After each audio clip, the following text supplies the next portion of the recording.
Bismillahirrahmanirrahim. Assalamualaikum warahmatullahi wabarakatuh anak-anak. Jumpa lagi dengan pembelajaran tema 9. Kali ini adalah tentang sumber energi alternatif serta manfaatnya. Diharapkan setelah mempelajari materi ini, anak-anak dapat mengidentifikasi macam-macam sumber energi alternatif, dan yang kedua dapat mengidentifikasi manfaat dari sumber energi alternatif. Sumber energi alternatif adalah sumber energi yang digunakan untuk menggantikan penggunaan bahan bakar fosil seperti minyak bumi, batu bara, dan lain-lain. Energi alternatif disebut juga energi terbarukan karena energi ini dapat diperbarui. Sumber energi alternatif dapat diperoleh dari sumber daya alam hayati dan non-hayati. Macam-macam sumber energi alternatif yang kita pelajari kali ini adalah bersumber dari sumber daya alam non-hayati dan hayati. Non-hayati artinya beberapa sumber energi alternatif yang merupakan sumber daya alam yang tidak hidup serta dapat diperbarui, seperti air, angin, matahari, gelombang air laut, dan panas bumi. Sumber energi alternatif hayati berasal dari makhluk hidup seperti hewan dan tumbuhan. Sumber energi hayati disebut biomasa. Biomasa terdiri dari biogas, bioetanol, biodiesel, biomasa padat, dan cair. Sumber energi alternatif non-hayati, mari kita pelajari. Yang pertama adalah matahari. Matahari merupakan sumber daya alam non-hayati yang dapat diperbarui. Matahari dapat dimanfaatkan untuk diubah menjadi energi listrik menggunakan panel surya. Panel surya adalah alat yang mengubah energi cahaya matahari menjadi energi listrik. Oleh karena itu, waktu penggunaan panel surya yang paling tepat adalah ketika cuaca sedang terik. Yang kedua adalah air. Air merupakan sumber daya alam yang dapat diperbarui dan memiliki banyak manfaat. Air dapat dimanfaatkan untuk diubah menjadi energi listrik, salah satunya menggunakan turbin air. Turbin air adalah alat yang mengubah energi gerak menjadi energi listrik. Air dialirkan ke kipas turbin dengan kecepatan tinggi. Air tersebut akan menggerakkan poros turbin yang akan diteruskan ke generator listrik untuk diubah menjadi energi listrik. Nah, di sini ada gambarnya ya, Nak ya. Yang kedua, angin. Angin merupakan dasar sumber daya alam yang dapat diperbarui. Angin dapat dimanfaatkan untuk diubah menjadi energi listrik, salah satunya menggunakan kincir angin. Kincir angin adalah alat yang mengubah energi gerak menjadi energi listrik. Angin akan menggerakkan baling-baling dengan kecepatan tinggi. Angin tersebut akan menggerakkan poros kincir yang akan diteruskan ke generator listrik untuk diubah menjadi energi listrik. Cara kerjanya sama ya. Kemudian panas bumi merupakan sumber energi yang ramah lingkungan. Panas bumi dapat dimanfaatkan untuk diubah menjadi uap yang dapat menggerakkan turbin-turbin untuk memproduksi listrik. Panas bumi digunakan pada pembangkit listrik tenaga panas bumi atau PLTPB.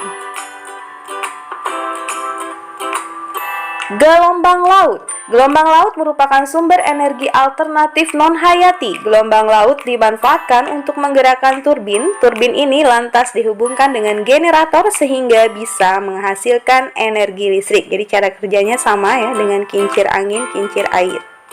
Yang kedua, sumber energi alternatif hayati yang biasa disebut sebagai bahan bakar bio atau biofuel. Terdiri dari apa saja ya, Nak?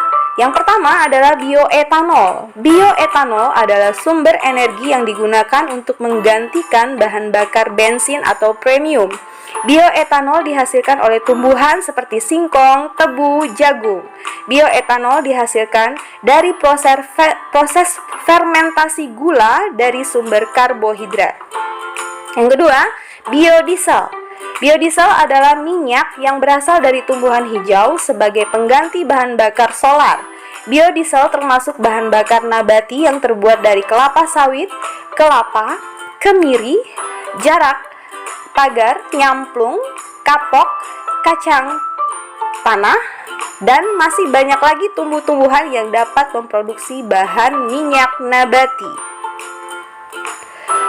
Kemudian yang ketiga adalah biogas. Biogas adalah sumber energi alternatif yang dihasilkan oleh hewan ternak seperti sapi.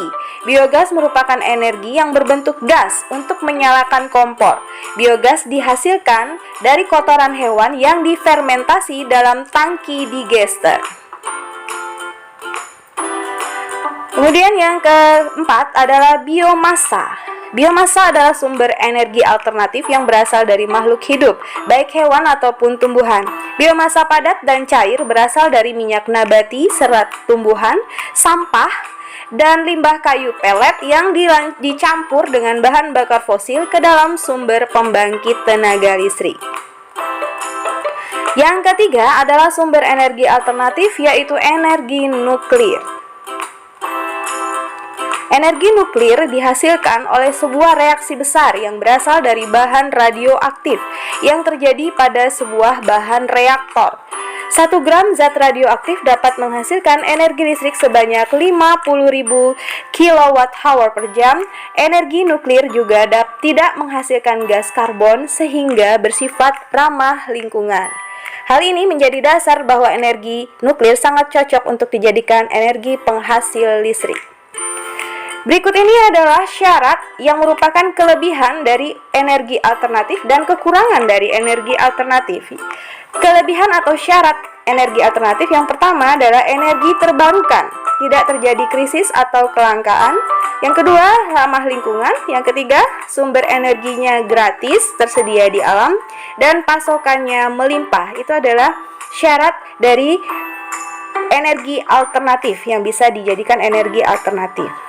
Namun kekurangannya adalah yang pertama, biaya instalasi awal tinggi, kemudian permasalahan pada penyimpanan dan transportasi. Yang ketiga, tidak dapat diandalkan karena sangat tergantung pada faktor alam ataupun cuaca. Dan yang keempat, belum efisien karena hingga saat ini pembangkit dari sumber energi alternatif belum bisa beroperasi seefisien sumber energi fosil.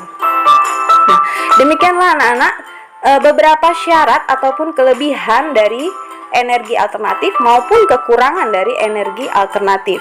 Nah, Ustazah berharap semoga ke depan ya ketika energi fosil sudah berkurang, Ustazah berharap anak-anak ke depan bisa menjadi penemu-penemu teknologi tepat guna yang dapat menghasilkan energi alternatif yang dapat bermanfaat bagi masyarakat luas. Selamat belajar, selamat menuntut ilmu. Wabillahi taufiq wal hidayah. Assalamualaikum warahmatullahi wabarakatuh.